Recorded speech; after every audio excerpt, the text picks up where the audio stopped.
You know that one person, the one who just walks into a room and has this magnetic quality that pulls everyone in?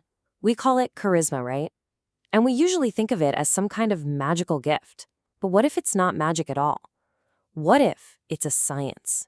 Today, we're going to break down a book called La Ciencia de la Labia, or The Science of Smooth Talk, which argues that charisma isn't just something you're born with. It can be engineered. And that's really the big question, isn't it?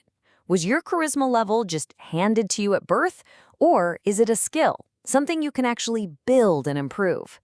This whole explainer is based on a really bold idea, that it is a science. And once you understand the system, well, that can change everything for you. I mean, the book makes this huge promise right from the get-go.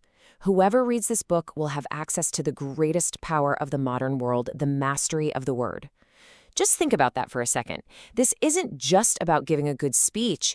It's about getting to the very core of human connection, understanding the mechanics of how we interact. All right, so section 1 is all about what the book calls the true law of attraction. And the key here is that we're moving way beyond just wishful thinking and into a real practical system. So this is the first big idea to get your head around. The book draws a line in the sand between two approaches. On one side, you have the false law, which is basically magical thinking, just hoping for results. But on the other side, there's the true law, which it frames as a verifiable, almost provable science of human interaction. It's all based on clear cause and effect. It's about taking action, not just wishing and hoping. So that brings us to section 2, the paradox of pleasure. To really get the science of charisma, we have to pull back the curtain and look at the hidden engine that's driving pretty much all of us. And you know what? It all boils down to this really simple 3-step cycle. First up, there's tension. This is the problem, the need, the itch you need to scratch. Then comes calm. That's the solution, the relief. And finally, you get pleasure, which is the satisfying result of that relief. Think about it. Almost everything we want, everything we chase follows this exact pattern. And here is the big twist. This is the central paradox of the whole thing. The book says it perfectly. The human being loves pleasure and hates tension, but to experience pleasure, one must experience tension. It's a package deal. You just can't get one without the other. No tension, no pleasure. And once you grasp that one idea, so much about us just clicks into place. Why do we love suspenseful movies? Why do we climb mountains or run marathons? Why does a victory that comes too easily feel so empty? It's because the pleasure we feel is directly proportional to the tension we had to overcome to get there. Okay, so that leads us to section 3, the science of value. If pleasure needs tension, how in the world do you actually use that insight? Well, this is where we learn how to become a source of that pleasure for other people by understanding and managing that very tension. Now, the book gets really specific here with its definition of value. It's not some fuzzy, vague concept. It's a rating. It's literally the score a person assigns the pleasure they feel after their tension has been relieved. So the higher the tension you help resolve, the higher the value score they give you. Simple as that. And this brings us to another really fascinating idea, the paradox of value. It's actually pretty simple when you think about it. Things we get for free with no effort, we often don't value them much. But benefits that we really have to work for, those feel way more desirable, way more satisfying. So counterintuitively, making something a little harder to get can actually make it seem much more valuable. So this is the million-dollar question, isn't it? If making things a bit of a challenge actually increases their perceived value, how do you do it? How do you systematically, intentionally build this perception of being high value? Well, the book doesn't leave us hanging. It offers a direct, practical answer, a framework it calls the 5 elevators of value.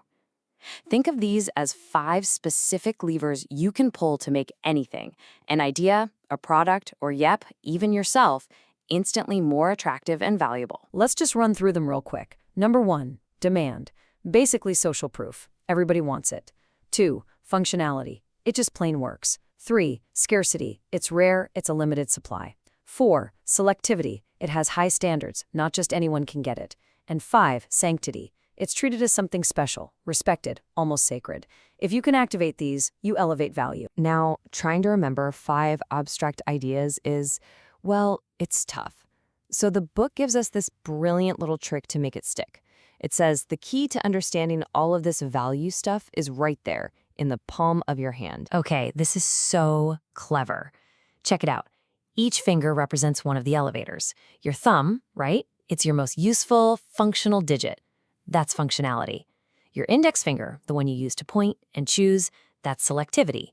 Your middle finger, the one that stands out the most, that's demand. The ring finger, a symbol of commitment and respect, that's sanctity. And finally, the pinky, your smallest and kind of rarest finger, that's scarcity. The entire framework, literally in your hand. All right, let's zoom out for our final section, Section 4, Finding Your True Purpose. Because the ultimate use for this whole system isn't what you might think. It's actually something deeply personal. See, this is where it all comes together. Building the absolute highest form of value isn't just about becoming more persuasive or influential. It's about using these same principles to find your unique spot in the world, that place where you can provide the most value almost effortlessly. And the strategy to find that spot is beautifully simple. Your true purpose lies at the intersection of 3 circles: what you are deeply passionate about, what you are genuinely good at, and what the world actually needs from you. And just look at what happens when one of those pieces is missing. You've got passion and skill, but nobody needs it. That's a hobby. You've got skill and the world needs it, but you have no passion for it. That's just a job, a paycheck. And if you have passion and there's a need, but you have no skill, the book calls that ego. All talk, no results. You absolutely need all 3. This is the goal. True purpose is that powerful, sweet spot alignment of all 3. Passion plus skill plus need.